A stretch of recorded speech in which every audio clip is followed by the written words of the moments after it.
Bismillahirrahmanirrahim. Alhamdulillahirabbil alamin. Wassalatu wassalamu ala asyrafil anbiya'i wal mursalin Sayyidina Muhammadin wa ala alihi wa sahbihi ajmain. Assalamualaikum warahmatullahi wabarakatuh. Waalaikumsalam warahmatullahi wabarakatuh. Alhamdulillah para sahabat semua, pada malam hari ini kita lanjutkan kajian kita tentang dunia ahli sufi. Sudah tidak terasa, sudah 16 kali kita bertemu ya, dan masuk kepada sang khalifahnya bagian keempat, sedangkan khalifah mengenai jiwa itu bagian ketiga. Insya Allah jiwa ini mungkin sampai kelima nanti ya. Sekarang kita masuk ke jiwa bagian ketiga. Nanti kita akan melihat bagaimana jiwa ini, kehebatan jiwa ini diciptakan oleh Allah Subhanahu wa taala, sehingga pantaslah manusia itu nanti dijadikan sebagai khalifah oleh Allah Subhanahu wa taala untuk menjadi rahmat bagi semesta alam. Nah, ini kita pelajari kemarin. Kita fokus kepada dua ayat-ayat Allah yang bertebaran di muka bumi ini. Yang pertama di universe, di alam semesta. Yang kedua adalah pada diri manusia. Nah, dua ini disampaikan oleh Al-Quran untuk kita iqra, untuk kita baca, untuk kita pelajari, sehingga memunculkan kepekaan pada diri kita semua tentang diri kita sendiri dan juga terhadap alam semesta nantinya. Jadi malam ini kita akan menjelajah jiwa ini dalam beberapa bagian, yaitu infrastruktur diri manusia kita ulang sedikit, kemudian kita lihat bagaimana peta besar ilmu spiritual ini ya, yang mungkin ada ya. Kemudian variasi kedudukan jiwa. Variasi ini adalah macam-macam ya, kedudukan jiwa ya. Kemudian tadinya saya membuat jiwa semasa nazak sampai ke bawah, yaitu masa dibangkitkan, hidup sebenarnya, dan hari kiamat kedua ini saya coba ingin rangkum malam ini semua.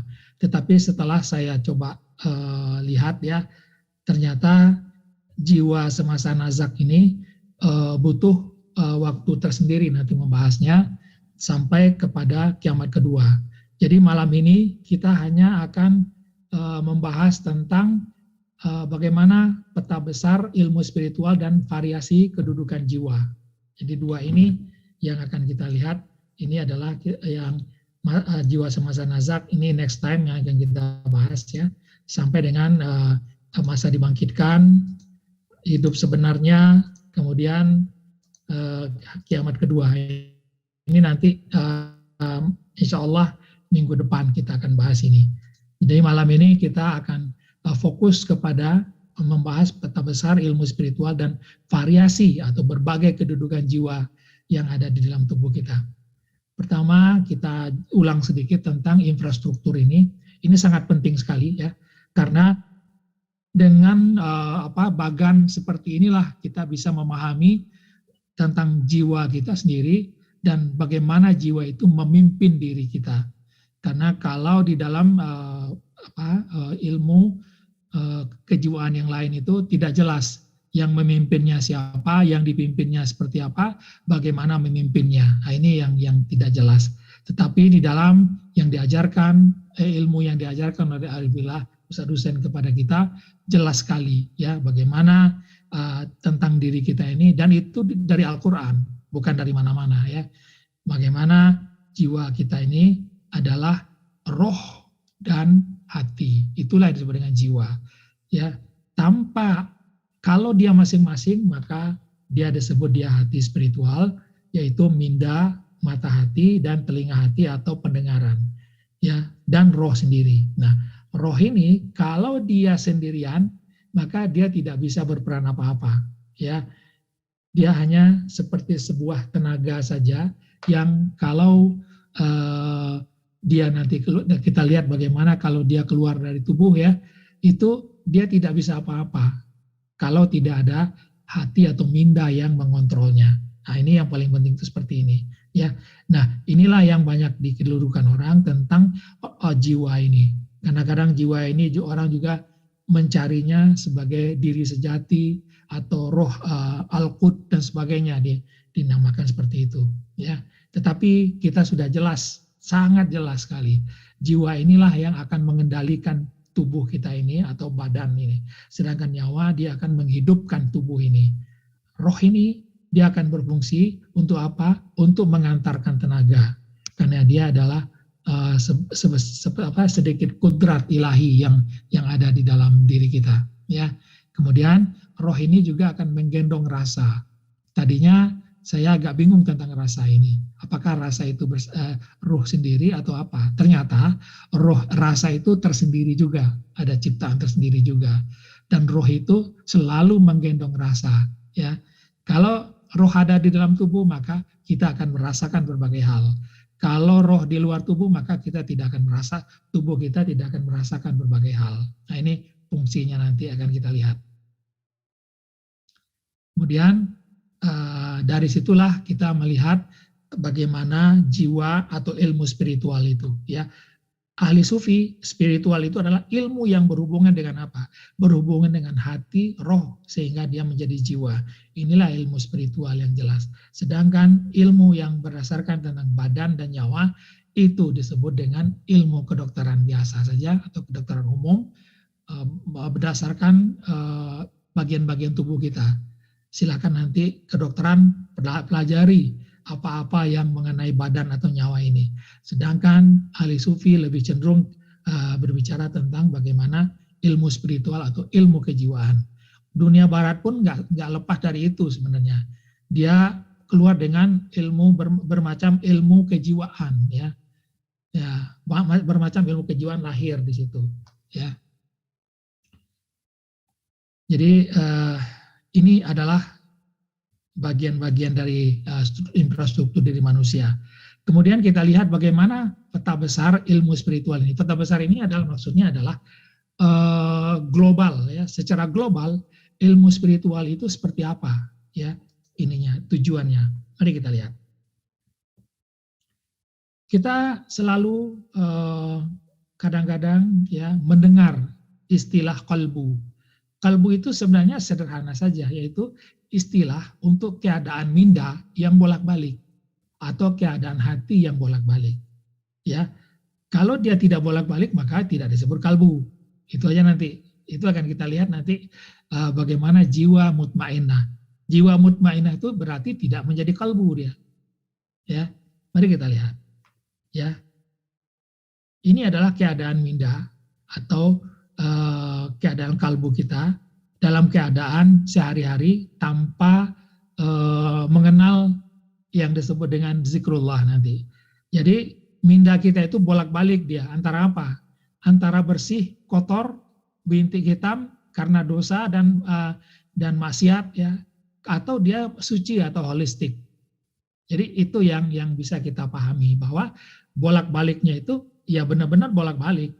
Ya, kadang-kadang dia bersih, ya, kadang-kadang dia kotor, kadang-kadang dia berbintik hitam, ya, bolak-balik begitu terus, ya, sehingga apa? Kalau dilihat secara ilmu untuk memindai otak itu, gelombang otak kita itu seperti ini nih, ya, sangat sangat rumit di dalamnya. Nah, kalau dia bolak-balik terus, kadang kotor, kadang bersih, kadang berbintik hitam, kadang dia bisa holistik, tapi tidak lama, ya. Nah, yang menyebabkan apa? Roh itu ya mengantarkan dua hal, yaitu mengantarkan tenaga untuk melakukan tindakan dan mengantarkan rasa untuk memberikan perasaan atau peringatan terhadap apa yang kita lakukan, ya. Dan dia tidak konsisten dia. Kadang-kadang kita berlaku baik, kadang-kadang berlaku buruk, ya. Kadang-kadang maksiat, kadang-kadang bersih, ya. Kadang-kadang kita marah, kadang-kadang kita bahagia, kadang-kadang benci, ya. Bolak-balik seperti itu dia. Nah, ini menyebabkan apa? Di dalam diri manusia itu ada dua hal, yaitu trauma. Trauma itu adalah sebuah penyakit yang menahun dia, ya, yang sulit diubah. tidak bisa dihilangkan, ya. Itu trauma. Trauma tentang takut, trauma tentang marah, trauma tentang sedih, ya. Trauma tentang bencana alam, ya. Itu adalah trauma-trauma yang menghantui kita, sehingga itu yang membuat minda kita itu kita sering merasa pusing dengan pikiran kita itu, ya. Atau yang kedua adalah utopia atau mimpi. Utopia itu adalah sesuatu yang utopia, ya, sesuatu yang kita rasanya bisa mencapainya gitu, ya, mudah mencapainya gitu. Tapi ternyata seperti mimpi saja gitu. Kok nggak bisa-bisa gitu, ya. Contohnya, saya ingin merasa bahagia, merasa tenang. Saya sudah mencari dengan cara, contohnya, saya sudah melakukan wisata, ya, ke puncak gunung atau wisata ke laut, ke pinggir laut, ya, dan sudah berkali-kali ke sana, ya. Tetapi ternyata tenang yang didapatkan itu tidak menetap, ya. Kadang-kadang bisa tenang 1 hari 2 hari, tapi setelah itu tidak tenang kembali, tidak bahagia kembali. Jadi seakan-akan ketenangan itu menjadi utopia belaka bagi kita, ya. Nah, yang berikutnya adalah perasaan ini, ya, itu lebih dominan di mana, ya? Lebih dominan itu ada di dalam dada perasaan itu. Apa rasanya?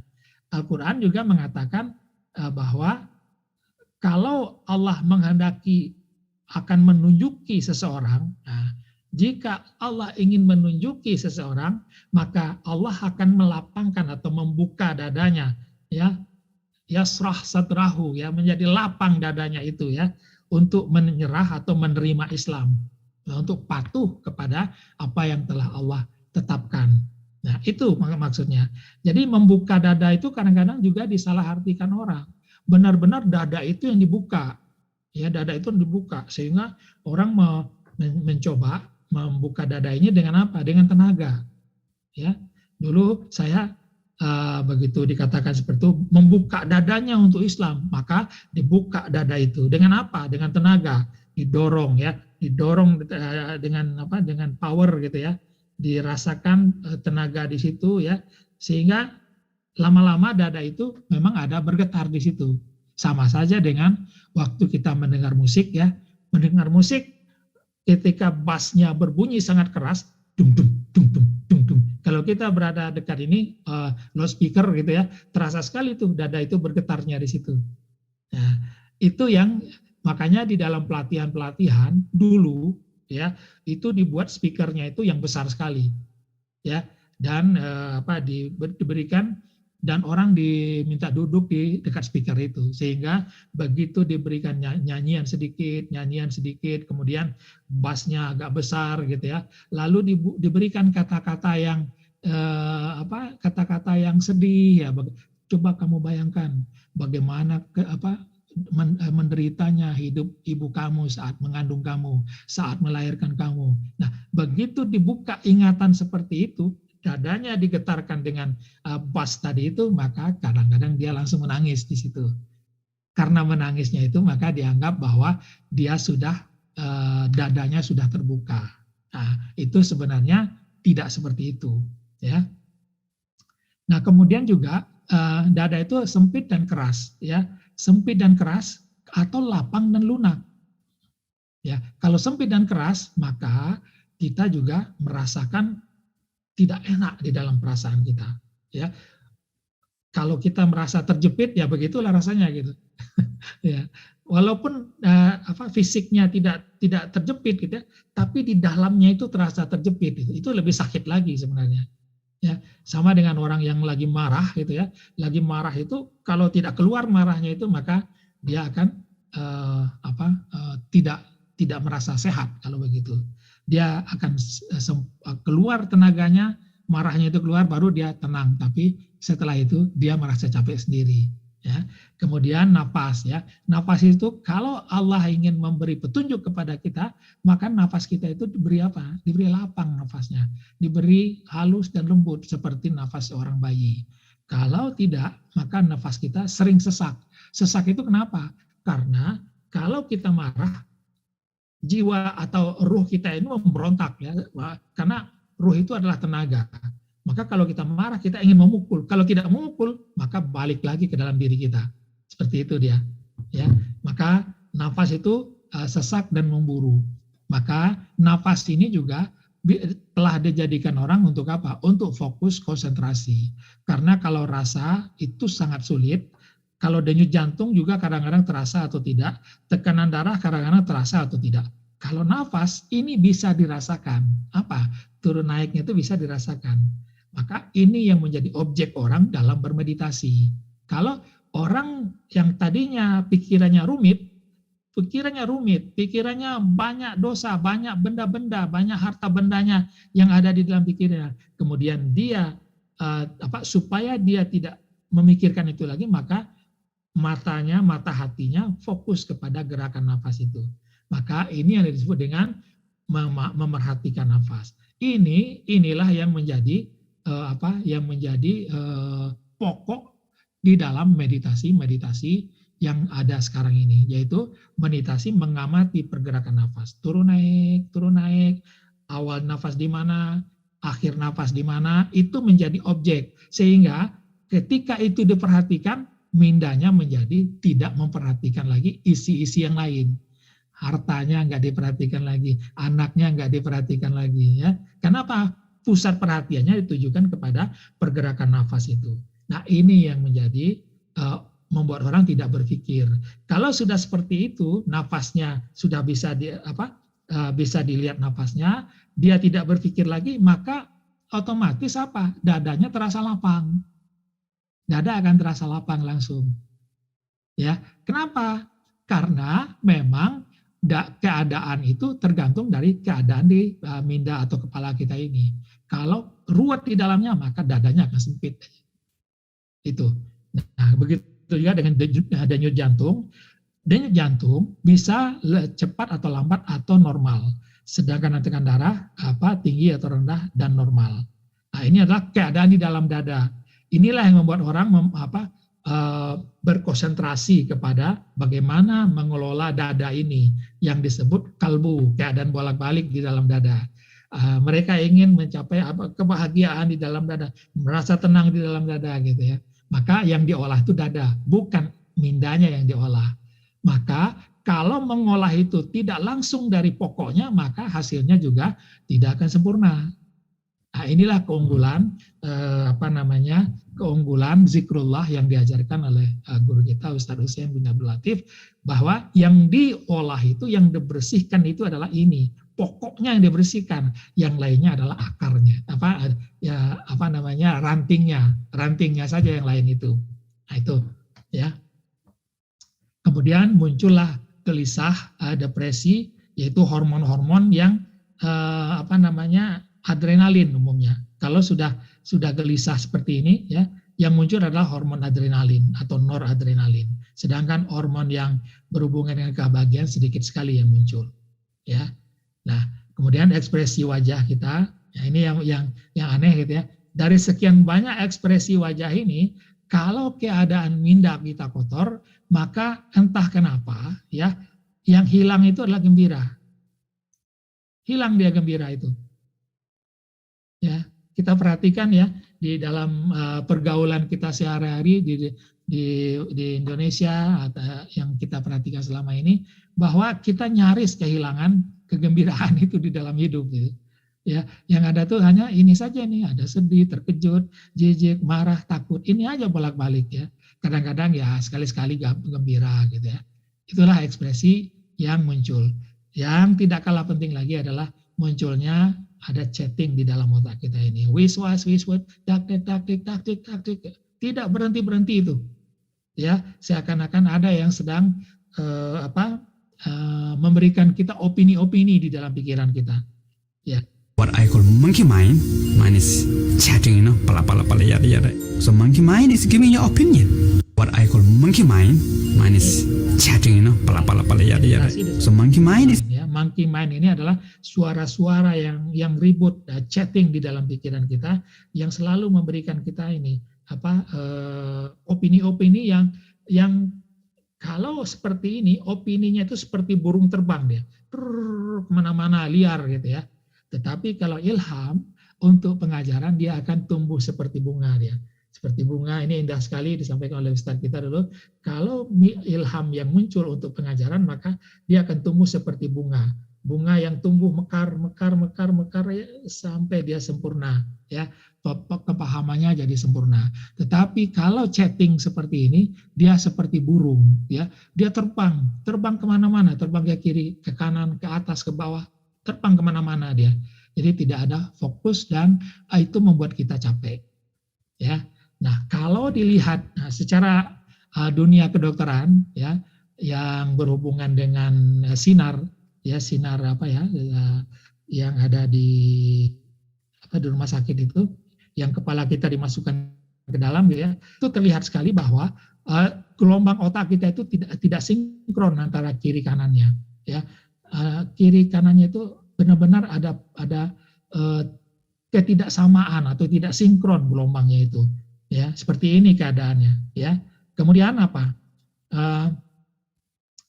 Disitulah munculnya aku atau si editor. Editor itu adalah aku. Yang saya sebut dia editor ya. In action dia di situ. Dia memikirkan dan menetapkan. Apa yang dia pikirkan? Nah, lebih cenderung ya selalu fokus kepada masa lalu.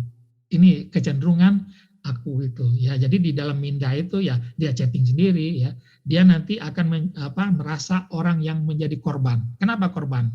Bahwa dia selalu bercerita tentang yang dia karang untuk diceritakannya kepada diri sendiri dan kepada orang lain. Ya, diceritakan. Biasanya itu adalah yang berhubungan dengan kegagalan dia akibat orang lain. Artinya dia menjadi korban. Ya, korban dijahili orang, ya, dijahati orang dan sebagainya. Itulah yang selalu dichattingkan oleh pikiran kita itu ya, di dalam pikiran kita. Maka di situ juga kita merasa kurang dan terbatas dalam segala hal. Kemudian penilaian, takut akan akibat yang akan muncul. Nah, inilah disebut dengan memikirkan dan menetapkan. Muncul seperti ini ya. Maka memikirkan menetapkan kenapa yang terjadi selalu berlawanan dengan perhatian dan keinginan saya. Ya, yang tidak saya inginkan terjadi terus gitu. Nah, ini yang selalu memikirkan dan menetapkan. Kenapa seharusnya, seandainya, kalaulah, nah ini selalu yang ada di dalam pikiran kita, ya. Kemudian bedanya di jiwa kalbu tadi atau jiwa yang terbolak-balik tadi dengan jiwa yang tentram atau mutmainah, jelas sekali bedanya, ya. Nah, jiwa yang mutmainah ini disebut yang dipanggil oleh Allah, jiwa tentram kembalilah kepada Tuhanmu dengan hati yang ridho dan diridhoinya. Dan jiwa yang tentram ini adalah dimiliki oleh hamba-hambaku, kata Allah. Hamba-hambaku memiliki itu. Dan masuklah ke dalam surgaku. Surga itu ya, keadaannya adalah keadaan yang sakinah tadi. Ya. Kalau dalam istilah tadi, itu yang anak kecil tadi itu apa istilahnya itu tadi? Nah, holistik ya. Ya. Nah, itu yang penting. Jadi bagaimana cara mendapatkannya? Sederhana sebenarnya, sangat sederhana. Minda yang tadinya kotor ya, ingat kepada Allah. Kenapa ingat kepada Allah dia jadi bersih?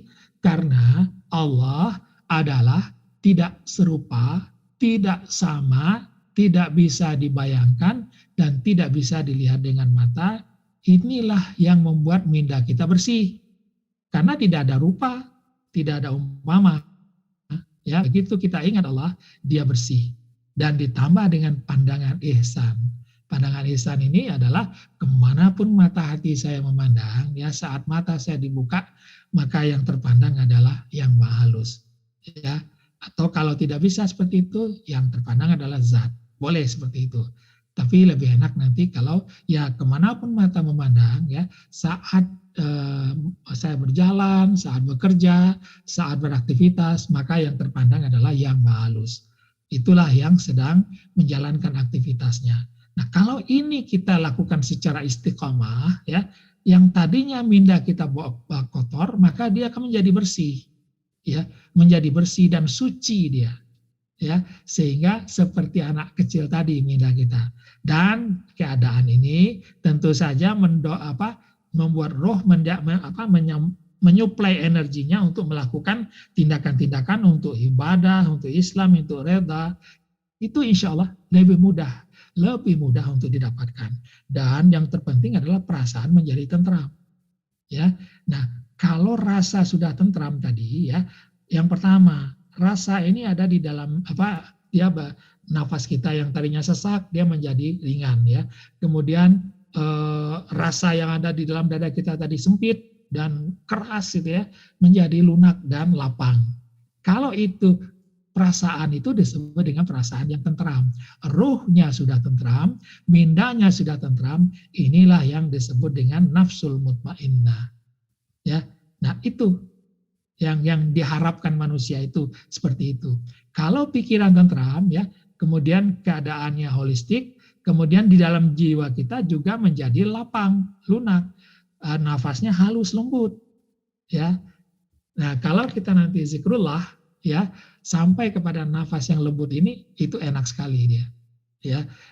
Jadi tidak ada terasa lagi, ada nafas ini tidak terasa dia, ya, enak sekali, ya. Kemudian denyut jantung relatif normal, ya, relatif normal daripada sebelumnya.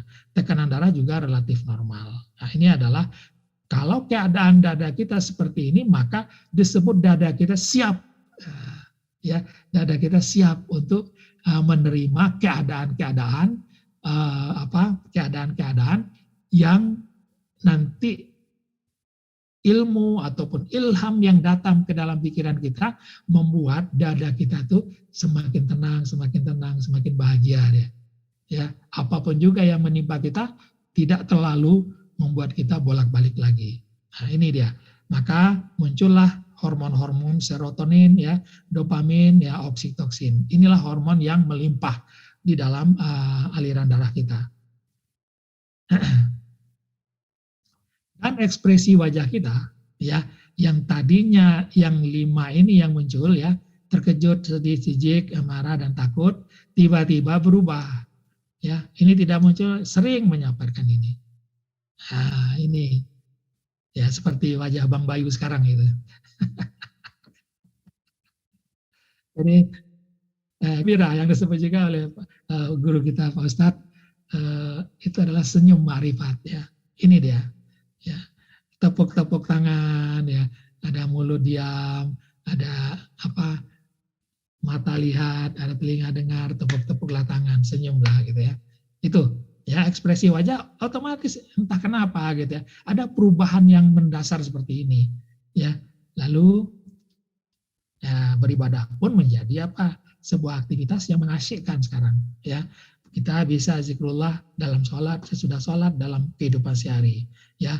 Kita tidak perlu lagi merabitah kepada wajah guru atau nafas itu juga rabitah sebenarnya, ya. Terus lataif itu juga rabitah juga namanya, ya. Tapi rabitahnya tidak ada wajah, tidak ada rupa, rabitahnya adalah rasa atau titik yang dianggap sebagai suatu tempat di dalam dada, itu konsentrasikan ke sana, yaitu rabitah juga namanya. Tapi kalau zikrullah sudah kita lakukan dengan cara yang ahli sufi, maka ini tidak perlu semua. Yang ada hanya dalam sholat kita ingat Allah, sesudah sholat ingat Allah, dalam kehidupan keseharian kita bisa ingat Allah. Ya, setelah itu apa? Ya, yang lain-lainnya ini yang membedakan kita dengan orang-orang yang spiritualis yang lainnya, nanti kita lihat itu adalah ibadahnya, ya.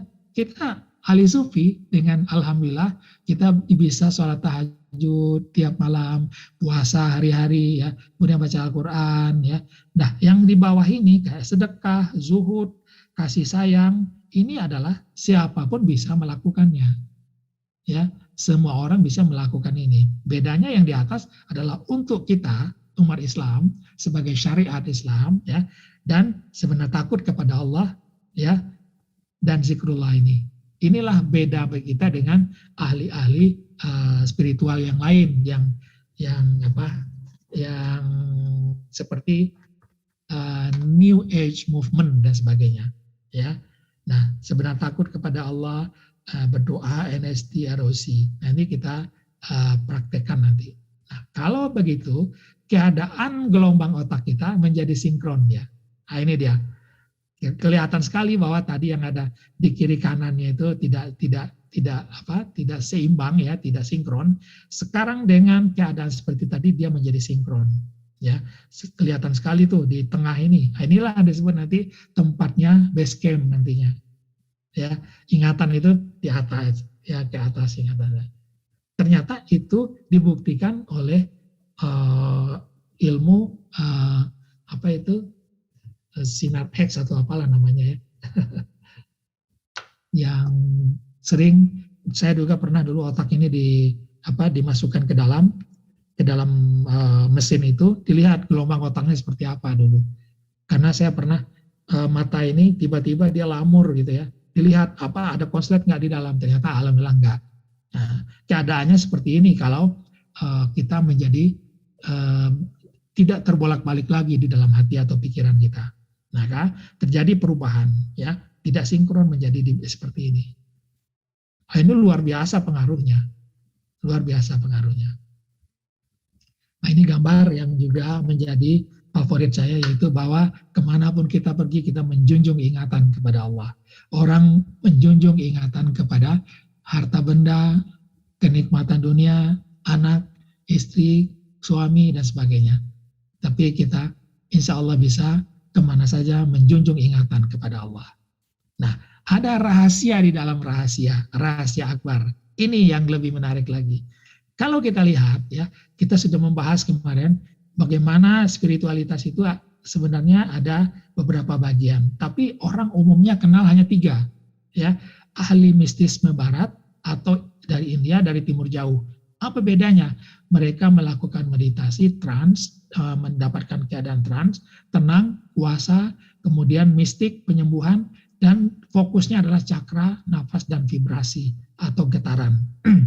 Kemudian ahli tarekat atau wali-wali, kalbu, zikir, karam atau ekstasis, karomah, tidak lepas dari wadatul wujud atau Nur Muhammad, kemudian rabitah, lataif, nafas, perjalanan, 7 makam nafsu, 7 martabat alam. Kemudian vibrasi ya atau rasa sambung dan melakukan uzlah. Kemudian ahli syariat juga fokus kepada gerakan dan bacaan di dalam sholat umpamanya. Mereka juga fokus kepada dosa, siksa, dan neraka, pahala, nikmat, surga. Nah, kemudian ternyata ahli sufi juga, ini yang selama ini seperti ini ya, orang hanya tahu seperti ini, kalau nggak di atas, di tengah, atau di bawah. Ahli sufi ternyata ada yang menarik pada kajian ahli sufi ini, ya, bahwa fokusnya adalah ma'rifatullah, ibadah, Islam, keredaan, hidup macam biasa. Lalu zikrullah, fokusnya zikrullah dan ihsan. Nah, inilah ada 4 macam nilai-nilai spiritualitas itu yang ada. Nah, kalau kita lihat lebih dalam lagi, maka semua ini ada kuasa yang menjalankannya. Maka ternyata siapapun yang ada di ahli mistik dan ahli tarekat, ahli syariah dan ahli sufi ini semuanya tidak bisa keluar dari sana kalau tidak diizinkan oleh Allah. Kenapa? Ada kuasa yang mendorong itu. Ya kan? Kenapa kuasa itu mendorong? Karena ada ketetapan yang dijalankan oleh siapa? Oleh Zat. Nah, kalau orang ahli sufi sampai melihat yang di kiri ini, kalau yang di tengah ini umumnya mereka hanya melihat pada golongan mereka sendiri, ya. Maka masing-masing mengatakan adalah aku yang benar, kalian yang salah. Maka jangan diam kalau kita diancam, gitu ya, seperti itu dia. Tapi kalau ahli sufi melihat semua ini ternyata adalah Allah yang memilih siapa untuk ditempatkan di mana. Nah, ini orang ahli sufi bisa melihat itu. Kenapa? Karena mereka sudah tahu rahasia. Kemudian rahasia di dalam rahasia. Nah, ini dia. Zat adalah rahasia. Di dalam rahasia itu apa? Rahasia dalam rahasia adalah ma'alus tadi. Maka sudah tahu bahwa Allah yang mengajari spiritualitas itu melalui kalamnya. Inilah kalam-kalam Allah. Ada kalamnya bercerita tentang mistis, ada kalamnya yang bercerita tentang ahli tarekat, ada kalamnya yang bercerita tentang ahli syariah, ada kalamnya yang bercerita tentang ma'rifatullah atau ibadah, ya ahli sufi. Nah, ini yang dipelajari orang, diminta kita belajari, ya. Nanti kalau kita sudah paham ini, maka kita juga siapa mengajar siapa. Baru kelihatan dia seperti itu. Ya, ternyata yang diajar siapa, yang mengajar juga siapa. Ternyata itu juga, ya, Mahalus ya mengajarkan kepada dia bersandiwara terhadap dirinya sendiri. Inilah dia.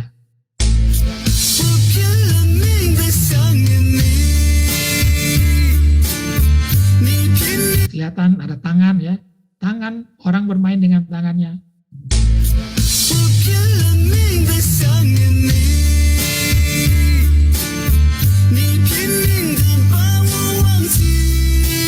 Kelihatan benar, seperti benar.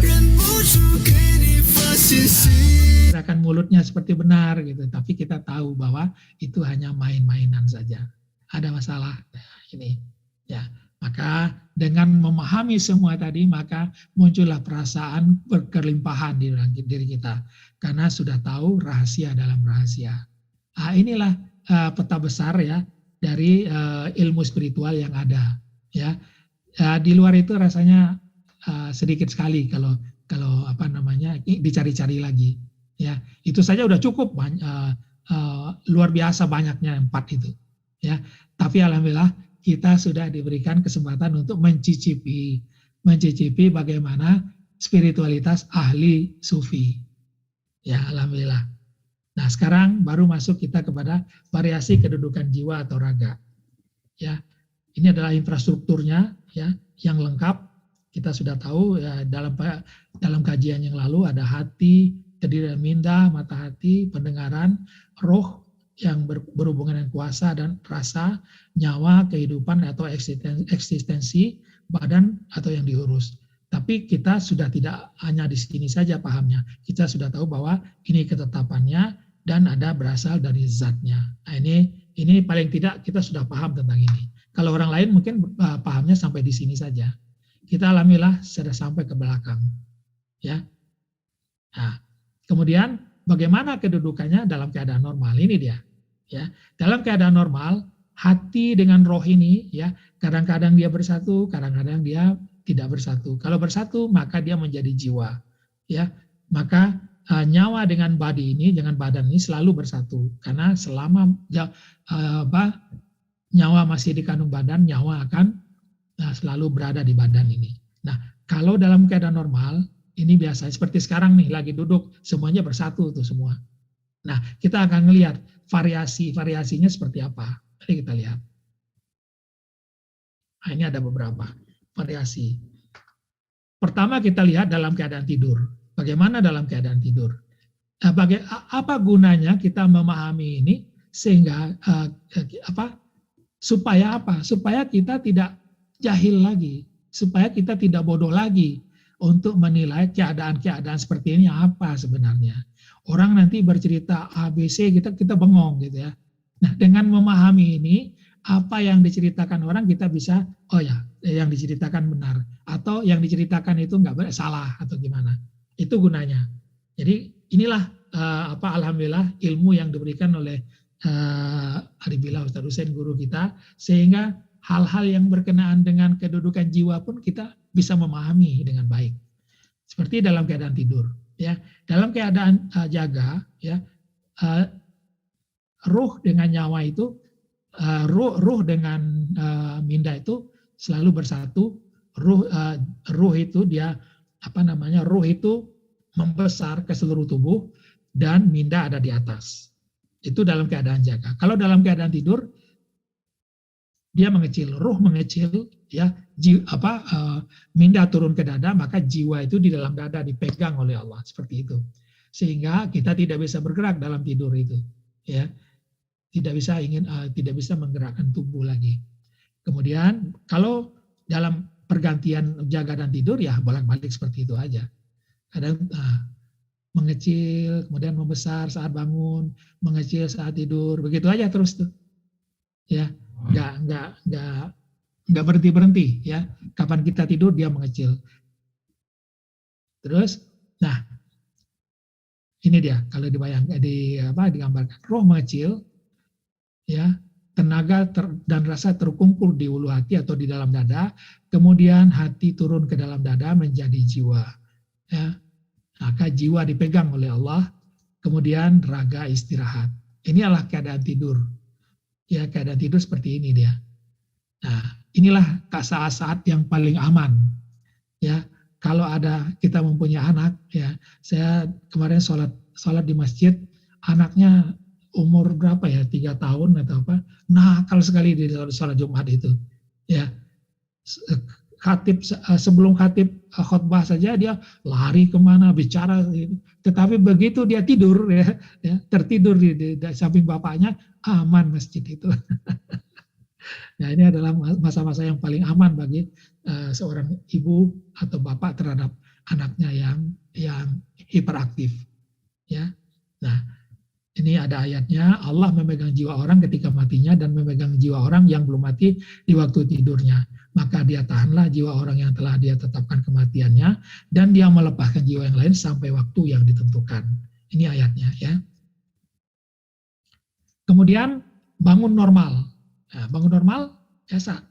Yang tadi roh dan hati ada di dalam dada ya, membesar. Hati dan minda naik ke kepala ya. Hati atau minda naik ke kepala, roh membesar dan tenaga atau rasa menyebar ke seluruh tubuh. Itu bisa terjadi serentak, ya, atau bisa terjadi tidak serentak. Nanti akan kita lihat kalau tidak serentak bagaimana keadaannya. Ya, raga menggeliat kemudian bisa berjalan kembali. Nah, kalau kita tindihan, nah ini yang biasa tuh. Saya dulu waktu kuliah sering tindihan kayak gini. Apa yang terjadi? Ya, hatinya sudah naik ke dalam minda atau kepala, rohnya mau membesar terhalang, ya, tertahan di dalam dada, tidak membesar dia. Ya, nah ini kalau ini terjadi, ya, kita tidak bisa menggerakkan tubuh dan kita juga tidak bisa berteriak pakai suara. Misalnya apa? Misalnya kita berteriak dengan minda kita, dengan pikiran kita, tolong, tolong, tolong, gitu ya. Rasanya kita udah keras sekali minta tolong itu. Tapi orang diam-diam aja nggak kedengaran bagi mereka. Karena memang tidak ada roh yang akan mengeluarkan suara itu. Ya, maka akhirnya karena saya nggak tahu bagaimana caranya dulu, menggerakkan tangan sedikit aja, itu pengen rasanya menggerakkan tangan kayak gitu tuh. Nah, itu kalau sudah bisa menggerakkan seperti itu langsung hilang itu tindihan itu. Tapi lama. Tapi sekarang kita diberitahu bahwa azan lah gitu ya, di dalam minda. Ya, azan aja. Nah, tapi sejak apa ya? Sejak mempraktekkan ajaran-ajaran yang diajarkan oleh Ustadz ini, saya nggak pernah lagi alhamdulillah tindihan ini. Alhamdulillah nggak pernah lagi tindihan. Ya, itu yang bisa manfaat yang bisa saya rasakan. Nah, demikian dia ya. Kita berteriak ya, azan di minda ya, mulut tidak bisa berbicara, tubuh tidak bisa bergerak. Ini keadaannya. Kenapa? Rohnya tidak membesar, rohnya tidak berkembang ke seluruh tubuh. Dia tertahan di dalam dada itu ya. Nah, itu keadaan yang disebut dengan tindihan. Kemudian bengong. Nah, ini bengong anak kecil nih ya. Anak kecil ini rohnya duluan membesar ya. Udah membesar ke seluruh tubuh, tapi hatinya masih tertahan di dalam dada. Nah, ini kejadian kemarin. Waktu saya pulang ke Bukit Tinggi kemarin, saya punya dua keponakan. Dua cucu ya, bukan ponakan lagi. Dua cucu. Ya, dua cucu. Satunya umur 3 tahun, satunya umur 9 bulan. Ya. Pagi-pagi dibangunin gitu ya. Bangunin, turunin ke dalam ini. Didudukan di kursi gitu ya. Didudukan di kursi persis seperti ini kejadiannya. Dua-duanya lagi. Dikagetin, baru mereka sadar gitu ya. Kalau nggak dikagetin mereka bengong gitu aja gitu. Jadi kejadiannya seperti apa?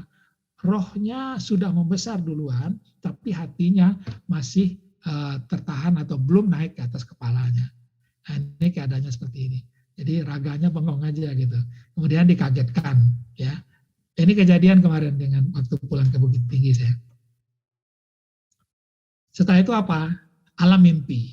Nah, ini alam mimpi ya.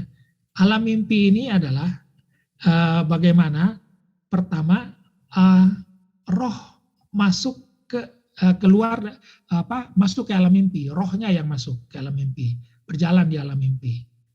Atau bisa juga jiwanya yang keluar di alam mimpi. Ada dua tuh. Keadaannya seperti apa bedanya? Kalau roh yang keluar di alam mimpi ya, yang kita lihat adalah badan kita. Ya, kalau kita dikejar anjing, kita lihat badan kita dikejar anjing. Gitu. Nah itu aja, itu bedanya. Tapi kalau jiwa yang keluar ke alam mimpi, ya jiwa yang keluar itu persis seperti kalau kita main game. Main game itu kan kita biasanya main pistol-pistolan ya, perang-perangan itu, gitu ya. Nah yang kelihatan ya pistolnya itu aja gitu. Itu bedanya, ya.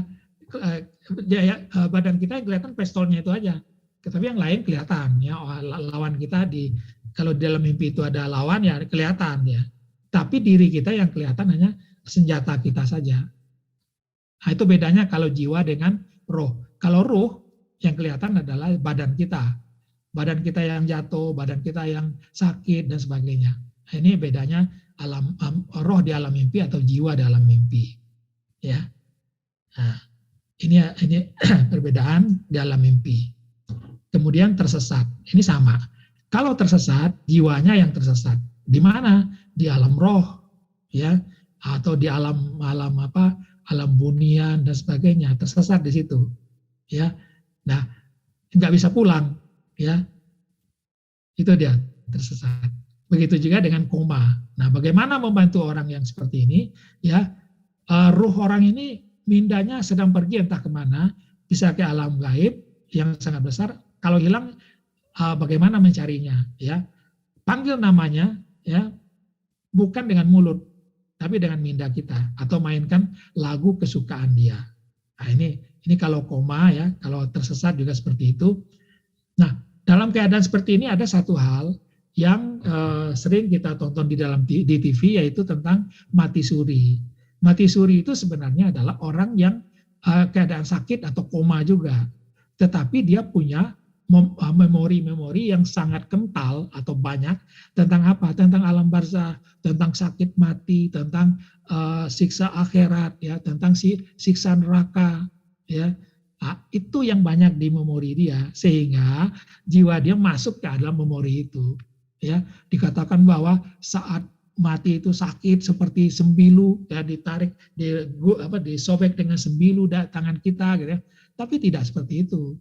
Kalau meninggal itu, insya Allah nanti di kajian minggu depan akan kita lihat bagaimana orang yang meninggal itu sangat tenang sebenarnya, ya, tidak ada kesakitan. Yang kesakitan itu adalah saat orang mencoba mengeluarkan ruh dia, ya, keluar ruhnya sementara ruhnya masih menempel kuat di dalam pada jasadnya. Nah, itu nanti di bagian berikutnya akan kita bahas. Nah, ini adalah bagaimana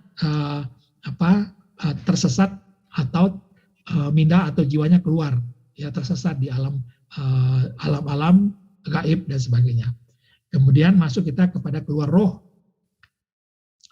Keluar roh itu adalah bagaimana roh ini keluar, ya, dengan yang disebut juga nanti ada berbagai keadaan, yaitu out of body experience, dan juga nanti bagaimana perjalanan jiwa, ya, bertujuan, ya, rohnya yang keluar, ya, dari badannya keluar. Nanti kalau kita lihat seperti ini, ya, roh itu di dalam tubuh saat kita tidur istirahat dia akan mengecil, minda juga tenang di sana, maka nanti satu saat kita akan bisa melihat roh kita akan keluar seperti ini, ya. Nah, ini keluar roh, mindanya masih ada di dalam badan kita, yang keluar hanya roh saja, ya, roh saja yang keluar seperti ini, ya. Nah, yang kelihatan adalah kalau kita lagi tiduran, ya, kita lihat di atas tubuh ini ada roh yang tidak bergerak, tidak bisa bergerak, ya, karena pilotnya masih di sini. Nah, itu disebut dengan keluar roh, ya. Tapi keluar jiwa beda dia. keluar jiwa itu out of body experience, itu beda dia.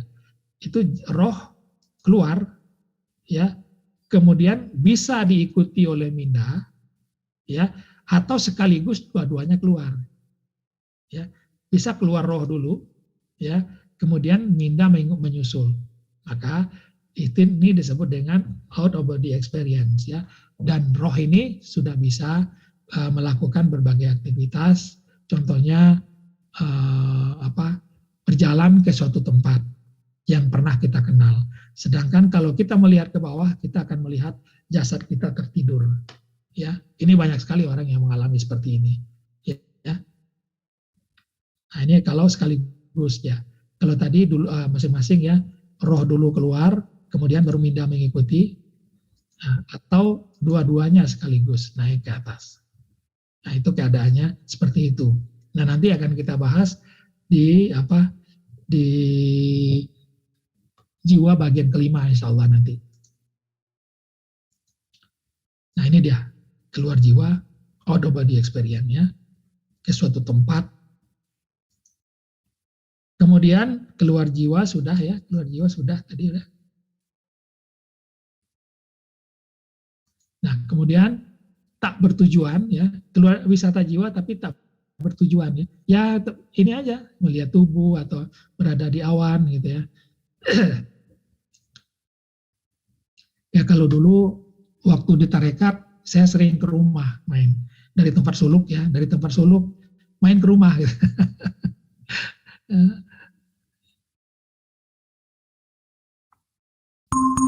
Apa ini?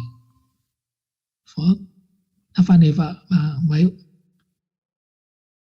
Allow atau block nih? Apa tuh keluar apa Bang? Allow fault access to access the internet. Ya. Oh ini gak video ya Bang ya? Hah? Video ya Bang?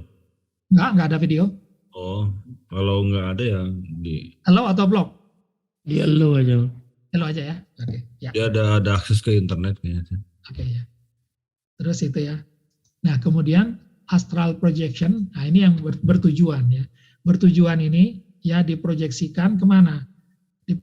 Diproyeksikan kepada suatu tempat. Ya, ya bisa ke Mekah, bisa ke Madinah ya. Tujukan ke sana.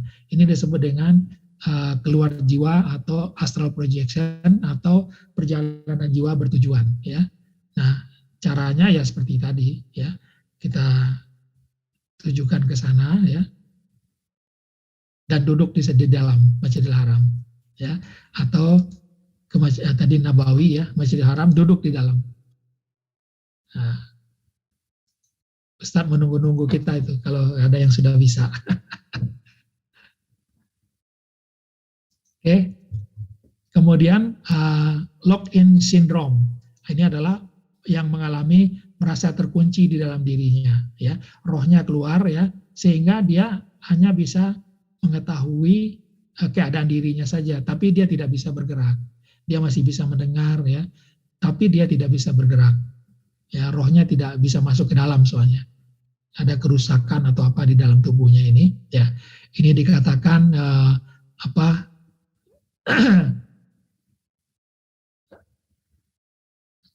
ya 23 tahun ya, dia merasakan bahwa dia tidak bisa bergerak, tapi fungsi otaknya itu tetap berfungsi sebagai normal ya.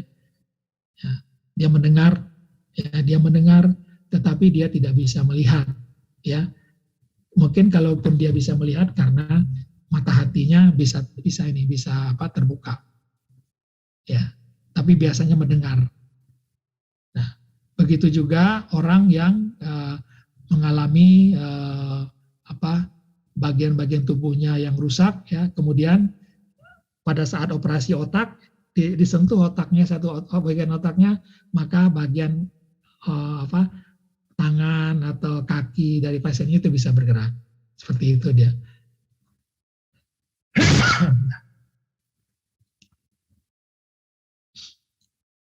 Kemudian bagaimana minda yang hilang? Nah, minda yang hilang ini biasanya adalah hatinya hilang, nggak bisa masuk ke dalam otaknya karena otaknya rusak karena sebuah kecelakaan umpamanya. Ya, kalau terbentur nih otak ini ya, kebentur, ini ada luka ya pecah di sini, di belakang juga, sehingga rusaklah minda ini. Maka kalau minda ini rusak, maka memorinya akan hilang, dia akan tidak bisa berkonsentrasi, dia hanya bisa tersenyum saja gitu, ya. Yang ada hanya rohnya di sini, sedangkan mindanya tidak berfungsi dengan baik, ya. Ini berbagai keadaan yang bisa dialami oleh jiwa kita. Kemudian jasad hilang, ini adalah kalau ada bagian badan kita yang hilang, yaitu tangan kita yang potong, kaki kita yang potong gitu ya, itu seakan-akan masih bisa kita gerakkan ya dengan adanya kaki palsu atau tangan palsu ini ya. Ini adalah keadaan kalau walaupun badan kita hilang tetapi ruh masih bisa merasakan ya, ruh masih bisa merasakan, tapi tidak bisa menggerakkan ya, tidak bisa menggerakkan karena bagian badannya sudah tidak ada atau potong. Nah, berikutnya apa? Jasad hilang sudah, transplantasi. Ini yang banyak sekarang, yaitu transplantasi apa? Ada transplantasi jantung, ada liver, ya, ada mata, ada kemudian ginjal. Ya. Nah, ini kemudian dimasukkan ke dalam tubuh kita. Ada beberapa perubahan mungkin setelah dilakukan transplantasi itu, yaitu keadaan kita yang tadinya tidak suka sesuatu, tiba-tiba bisa menjadi suka sesuatu. Nah, di sini dikatakan bahwa seseorang yang tadinya tidak suka Kentucky Fried Chicken, tiba-tiba suka gitu setelah dia menerima transplantasi jantung ya. Jadi seperti itu.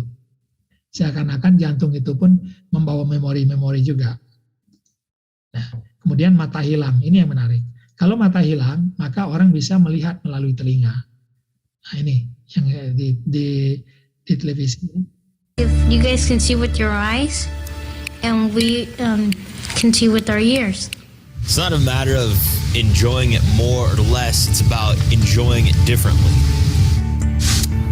Goes across. Yeah. And then it's gradually coming back down again. Yes. That's amazing.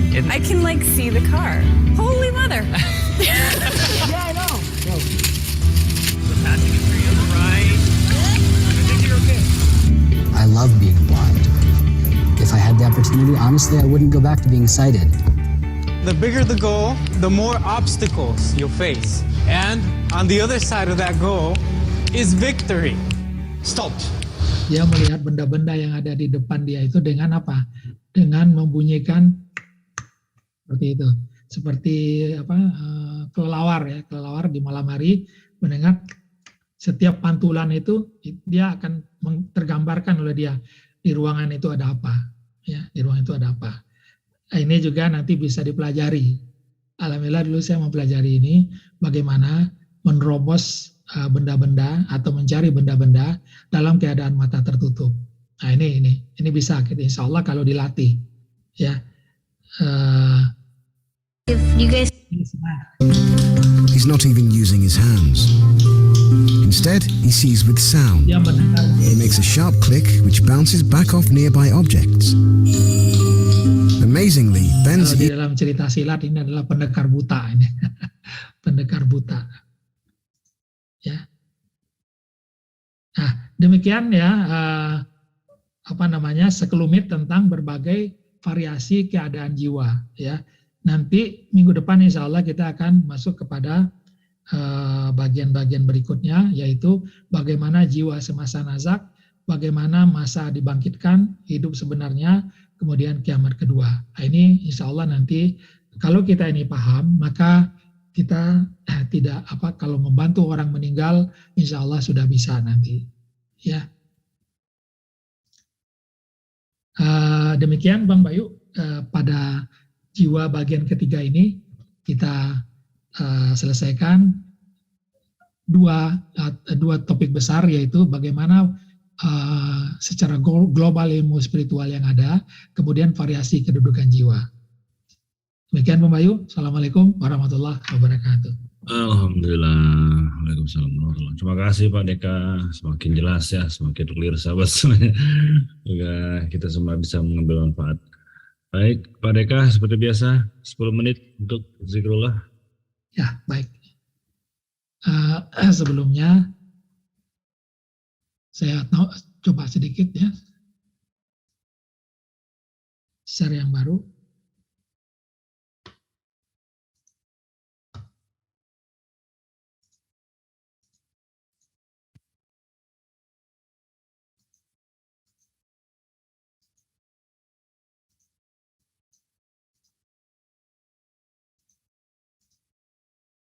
Kok nggak berubah deh Om Ayu? Di close dulu kali ya. Ya, close dulu kayaknya. Ada 2 PowerPoint ya, dia close dulu satu. Ya. Mengulang aja sebenarnya, ya mengulang saja. Ya, ini kembali saya ulang sedikit ya, bagaimana zikrullah yang saya coba saya coba mudahkan pemahamannya dengan gambar ya, bahwa sebelum kita bisa mengingat Allah, minda kita ini kotor tadi ya, atau banyak bintik-bintik hitamnya. Mata hati kita pun nggak bisa melihat apa-apa. Di balik ini apa, nggak tahu kita. Ya, yang kita lihat adalah benda-benda semua ya. Lalu kalau kita ingin ingat Allah, membersihkannya, ingat Allah. Kenapa ingat Allah dia jadi bersih? Karena Allah tidak ada rupa, tidak ada umpama. Ataupun kalau kita ingin selama mungkin ada yang ingin berjalan ya, kita lalu langsung pintas saja, pintas. Kita tidak melakukan perjalanan, tapi kita pintas. Apa? Balik ke tengah jalan langsung. Apa? Sebelum ada apa-apa hanya Allah saja yang ada. Maka Allah. Begitu Allah, setelah itu nggak ada lagi. Ya, nggak perlu kita berjalan banyak gitu. Nah, ini dia. Ingat Allah, Allah bersih dia langsung. Ya, tinggal mata hati fokuskan kepada ingatan Allah. Yang tadinya mata hati ya tidak bisa fokus kepada ingatan ya, sehingga pikiran itu berjalan kemana-mana, maka fokuskan, ingat Allah, Allah, langsung fokus ke sana. Sesederhana itu ya. Kemudian kalau kita naikkan ke atas pandangan itu ya, maka ini disebut nanti dengan mata tertutup dia menjadi base camp. Nah, kalau sudah sampai di sini ya, dia akan lebih permanen ingatan itu. Ya, kita duduk atau kita lagi berjalan, dia akan lebih permanen. Tapi kalau masih di bawah, biasanya masih goyang dia. Dia masih goyang, kadang-kadang masih ingat, tiba-tiba ada lagi gitu ya. Tapi kalau sudah agak naik ke atas, ini dia biasanya lebih permanen. Apalagi sudah terasa nanti kita naik ke atas, itu lebih permanen lagi dia. Ya. Nah, kalau sudah sampai seperti ini, kalau kita ingin berjalan, ya buka mata sudah. Buka mata saja. Ya. Tapi ingatan tetap ditahan, buka mata saja, baru kita melakukan aktivitas sehari-hari, ya seperti itu. Ya mari kita latih sekitar 10 menit, ya istiqomah nanti kita melatihnya. Bismillahirrahmanirrahim. Ingat Allah, Allah. Kalau saya biasa awal itu ingat di belakang Allah, tapi kadang-kadang udah langsung di atas juga insya Allah bisa. Tapi biasa Allah, ingat di belakang, tengok ke belakang langsung. Mata hati ya, mata lahirnya istirahatkan. Bagaimana mengistirahatkannya? Naikkan dia ke atas, kunci di situ.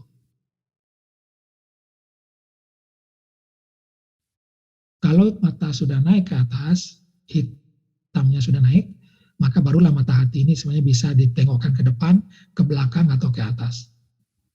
Allah. Tidak ada rupa, tidak ada umpama.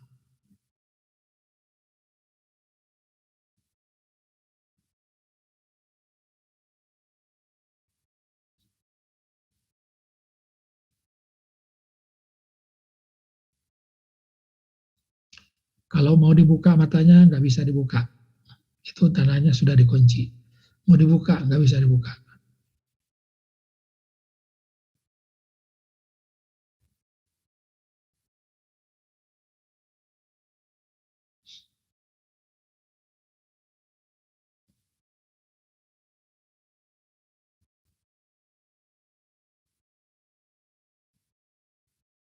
Kita tengokkan mata hati kemanapun juga, ya sama saja. Kita tengokkan ke samping, ya ingatan Allah ya bawa ke samping dia. Ya, seakan-akan ingatan Allah itu dia mengikuti gerakan mata kita. Tengokkan ke atas, ya ingatan Allah itu dia naik ke atas juga. Mau ke depan, ya dia akan ke depan dan membesar. Kemana saja ingatan mata hati dilihatkan, maka ingatan Allah tetap dia. Seakan-akan ingatan Allah itu memenuhi kepala kita. Maka kemanapun mata hati kita memandang, ingatan Allah itu sama dia. Nggak ada perbedaan. Mau ke belakang, mau ke atas, mau ke samping, nggak ada bedanya. Tidak ada rupa, tidak ada umpama.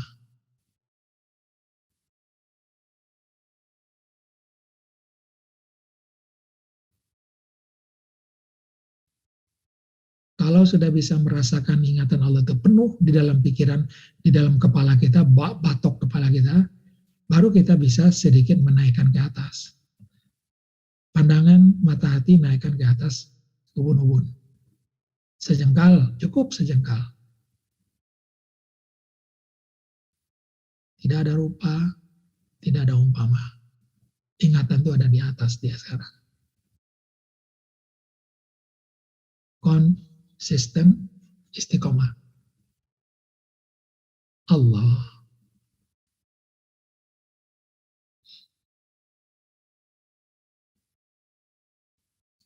Kalau awal-awal nggak apa-apa dibaca dengan mulut, nggak apa-apa. Allah nggak apa-apa. Tapi sekali aja cukup.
Sudah 10 menit Pak Deka. Alhamdulillah kita sudah selesai praktek atau latihan Jazakallah setelah 10 menit. Sekarang saya kembalikan kepada Bang Bayu untuk ditutup. Assalamualaikum warahmatullahi wabarakatuh.